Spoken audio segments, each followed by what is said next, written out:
This first piece I'm going to read is one I wrote the other day, and it's untitled. And yeah, I was sitting in the park just looking at the sun and reading a book by Ernest Hemingway. Anyone know who he is? Yeah. And this was like a piece of an extract about his life when he was in Paris. And it was a funny story about he went on a plane to Africa, and then the plane crashed. And then the plane that went to save him crashed as well. So he was kind of distorted after that. But it's an interesting story, but it gives insight into something. So bismillah. To be earnest in a Hemingway gives lights to new futures and untold stories. The perils of literature are unwritten in words unsaid, plagued by subtle nuances of nothingness, aka Wu Wei, the art of nothingness. Nihilistic tendencies riddled in depravity, cliches. So many cliches commonly found in dystopian cosmopolitan societies. Citizens of the world unite. How so? For what unity can be found when your fellow man is thought only of as folly of pawns of puppets, puppet masters, masquerading as merchants, toying with the souls of mankind?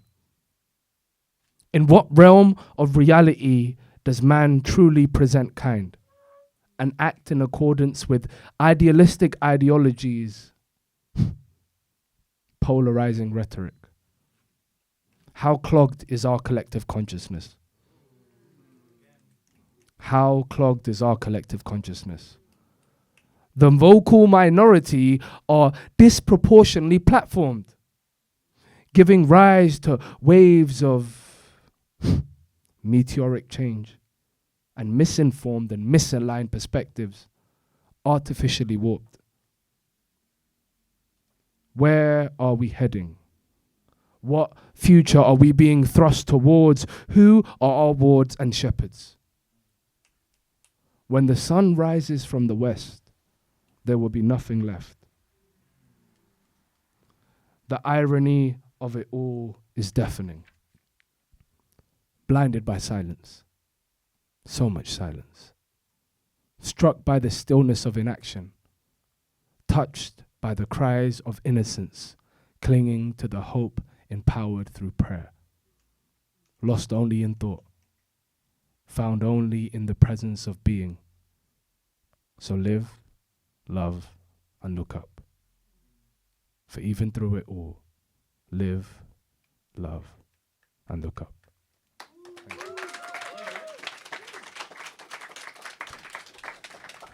Thank you. That piece kind of just, I don't know, you know when this whole world gets a bit too much? You get lost in the noise. And the way that society's heading and the way that we are right now, being human is the most important thing. And I feel like as we move forward to a world which none of us are getting to shape except a very small percentage of very small-minded people in positions of power, we will continuously be blinded by their echo chambers. So this next piece, inshallah, it just talks about why I'm always pissed off. Bismillah. The colonizer's tongue has always been laced with some form of poison.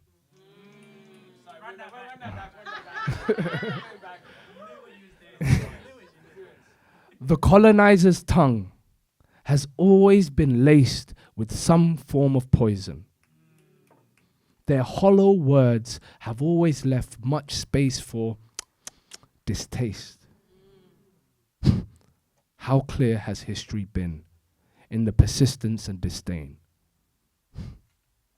For too long, for far too long, our stories have been narrated to us in third person. Individuals far removed from our lived experience of our realities, and people who toy and play with our pain for their entertainment, perched upon their self-proclaimed pedestal of benevolence, wanting us to purchase their rhetoric, to reiterate their talking points as our supposed truths.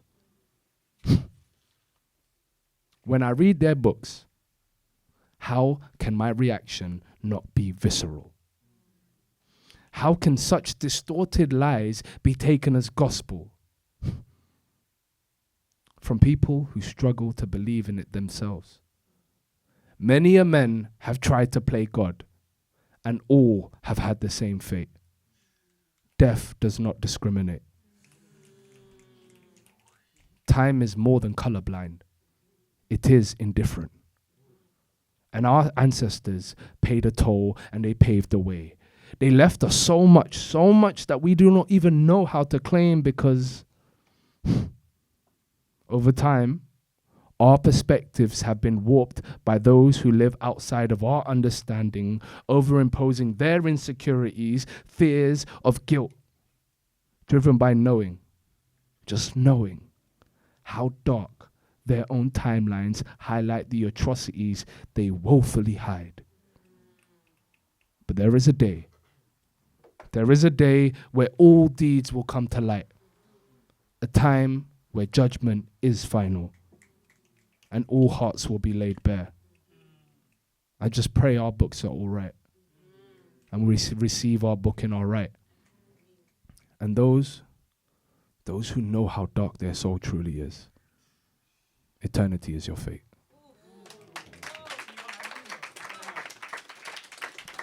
Thank you.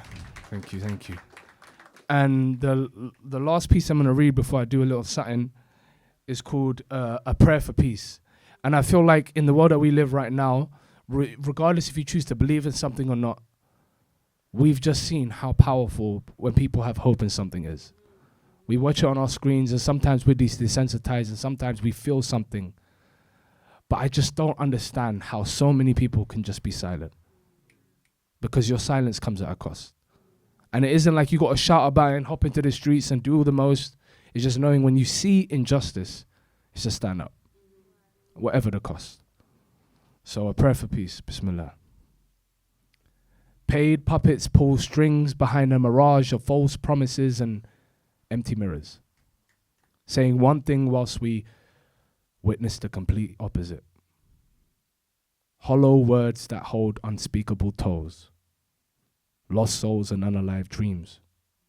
Children who prayed for the world, but they never even got the chance to become teens.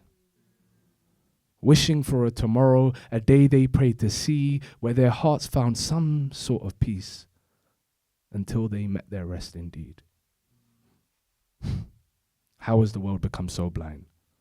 So desensitized, day after day, night after night, mindless, senseless, seemingly never-ending destruction.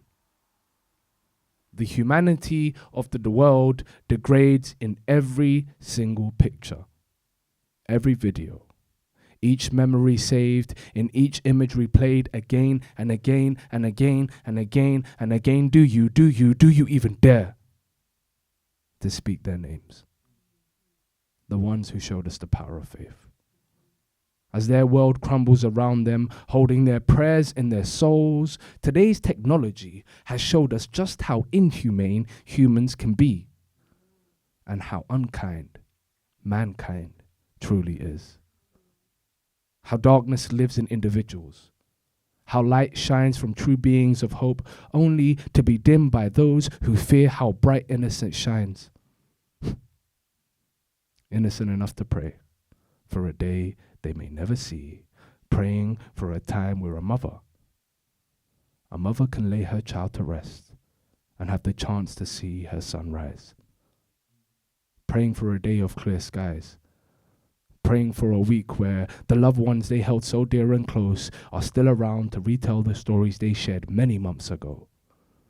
A lifeline in the hearts of those that hold the lives in their hands, and a simple prayer for peace.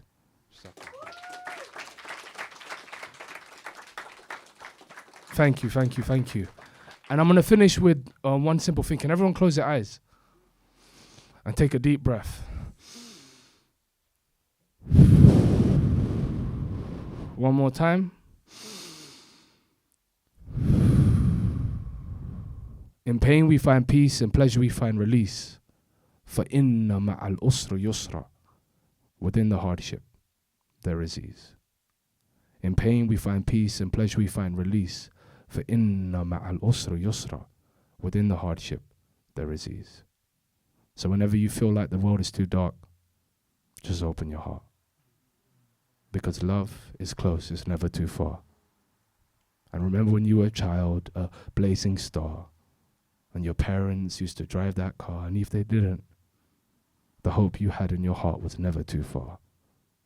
So, when the world gets dark and you don't know where to go, just remember, you still have hope.